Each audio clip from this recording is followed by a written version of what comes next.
আসসালামু আলাইকুম রহমতুল্লাহ। Hello and welcome back to another new video.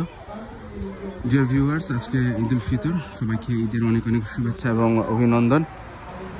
এবং আজকে আমাদের মুসলমান জাতির জন্য আনন্দের একটি দিন। এক মাস সিয়াম সাধনার পরে আজকে আমরা ঈদের দিন পেয়েছি, ঈদ উল ফিতর।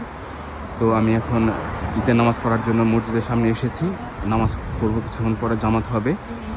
মসজিদে এখন ইসলামিক আলোচনা হচ্ছে। এখন আপনাদের সাথে পরিচয় করে দেবে একজন হাফেজ আবির সাহেবের সাথে।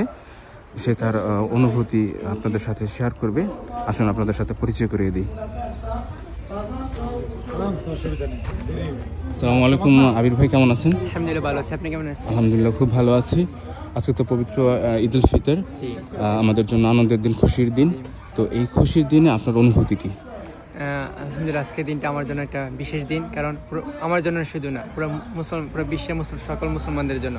কারণ মুসলমানদের জন্য উৎসবের দিন দুই দিন, এক প্রিমতে ঈদ উল ফিতর আর সেকেন্ডতে ঈদ উল আজহা। বিশেষ করে মুসলমানদের জন্য একটু বেশি খুশির দিন হলো ঈদ উল ফিতর। কারণ মুসলমানরা আপনার এই পবিত্র রমজান মাসে এক মাস রোজা রাখে, সাহরি করে, ইফতারি করে, তারপরে তারাবি নামাজ পড়ে, কিয়ামুল লাইল পড়ে।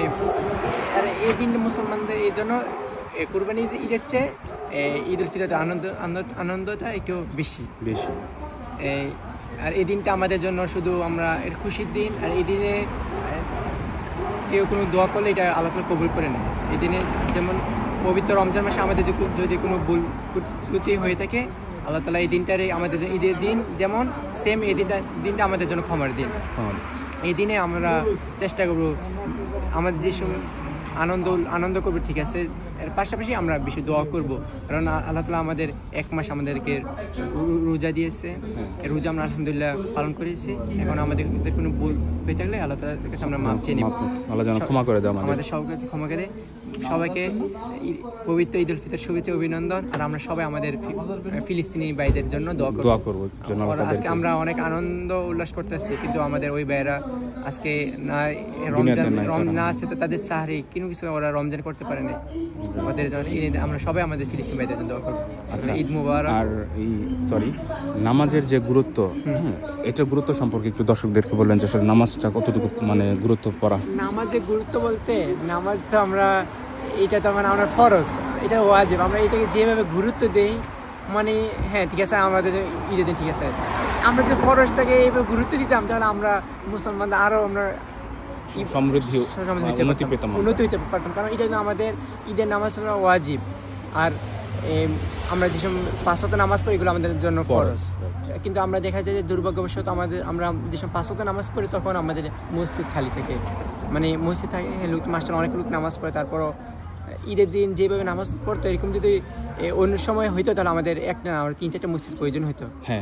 এই কারণে আমরা বলবো, শুধু আমরা যে ঈদের নামাজ শুধু পড়বো তা না, আমরা ঈদের নামাজের সাথে সাথে আমরা 5 ওয়াক্ত নামাজ পড়বো, তাহলে আল্লাহ তাআলা আমাদের রিজিকের মধ্যে বরকত দান করবে। এবং আমরা ফ্যামিলি নিয়ে এখানে পুরো বিশ্বের মধ্যে একটা দুনিয়ার মধ্যে এখন শুধু সবাই একটা অশান্তি, কারণ আমরা সবাই দুনিয়ার জন্য ব্যস্ত হয়ে গেছি। তার জন্য আমরা সবাই চেষ্টা করবো নামাজটা পড়ার। এই গুরুত্ব হলো যে এটাই যে আমরা শুধু রমজান, আলহামদুলিল্লাহ আমরা রমজানে মাশাআল্লাহ আমরা অনেক লোক মুসলিম পাওয়া যায়, ঈদের দিন পাওয়া গেছে। এটার জন্য আমরা কন্টিনিউ হয়, আল্লাহ তাআলা আমাদের 11 মাস এই 5 ওয়াক্ত নামাজ জামাতের সাথে পড়ার তৌফিক দান করুন। এবং লাস্ট এন্ড ফাইনাল, আমার দর্শকদের জন্য উদ্দেশ্যে কিছু বলুন আপনি। সবাই আমার জন্য দোয়া করবেন। আমি একজন হাফেজ, আলহামদুলিল্লাহ। এই বছর আমি ইতালিতে আমি 4th বছর খতম তারাবি পড়াইছি। আলহামদুলিল্লাহ, আমি এই বছর যেখানে পড়াইছি, আলহামদুলিল্লাহ ওইখানে প্রায় 4000 বেশি মুসলমান থাকে। ইতালির মধ্যে এটা অন্যতম শহর। ওইটা ইতালির মধ্যে ফার্স্ট 5-6টা হোটেল, ওইখানে ফার্স্ট আমি তারাবি পড়ি, 3য় বছর তারাবি পড়েছি আলহামদুলিল্লাহ। আর পাশাপাশি আমরা সবাই আমাদের ফিলিস্তিনি ভাইদের জন্য সবাই দোয়া করবো ইনশাআল্লাহ। সবাইকে পবিত্র ঈদ উল ফিতর শুভেচ্ছা ও অভিনন্দন। ঈদ মুবারক। ঈদ মুবারক। আপনাকে অসংখ্য ধন্যবাদ। আপনার সুস্বাস্থ্য কামনা করছি এবং উন্নত জীবনযাপন কামনা করছি, এবং আপনার বাবা মার নেক হায়াত দ্বারা আল্লাহ করুক। আল্লাহ হাফেজ। আসসালামু আলাইকুম রহমতুল্লাহ।